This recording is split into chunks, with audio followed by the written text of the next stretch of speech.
Hi, so I'm Laura Dawson and I'm from St Stephen's and I'm going to be doing the Bible readings with you this week. So the first passage we're looking at is Luke 21:29 to 38. Wow, I mean, what a passage this morning. I was really struck by eternity and the fact that Jesus is coming back and the power of words. So I know I tend to read the NIV version. So the particular line that struck me was, "Heaven and earth will pass away, but my words will never pass away."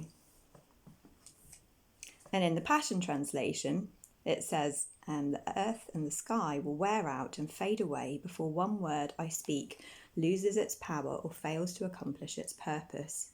And I think for me that was just really striking, that how powerful God's words are. And the power that we have when we speak, the power we have to create things and to affect our reality and to bring the kingdom, actually. And I found it really interesting that bit was then followed by the bit about be careful. You will never allow your hearts to grow cold, remain passionate and free from anxiety and the worries of this life.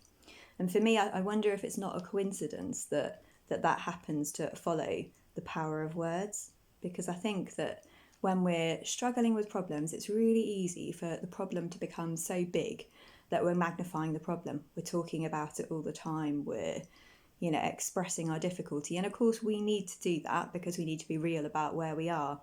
But I think it's about the conclusions that we draw.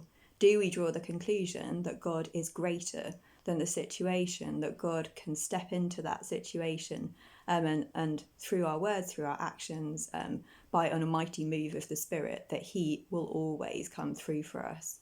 And I think for me, that's a journey that I've been going on, since, I don't know, actually probably for several years, to be honest, about how I use my words. Do I use them to encourage people, to speak life, to see what God's doing and to find God in a situation, and I guess to bring the kingdom.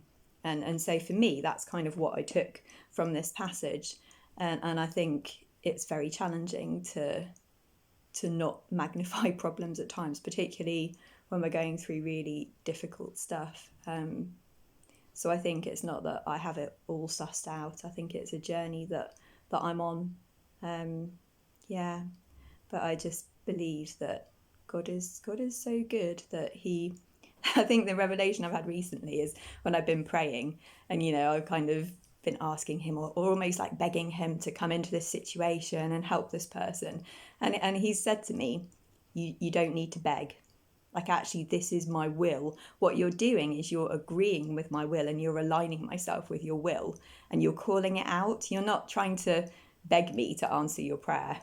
So I think for me, that's been really interesting and a real revelation. And I think a step up in terms of the way I pray, in terms of my authority levels. So just an encouragement, really, that our words are powerful. And that actually it is a way of kind of navigating some of the challenges of life, and just always taking it back to God and asking God what is He doing in that situation, instead of trying to rely on ourselves or solve the problem ourselves. So nice to see you again tomorrow. Bye bye.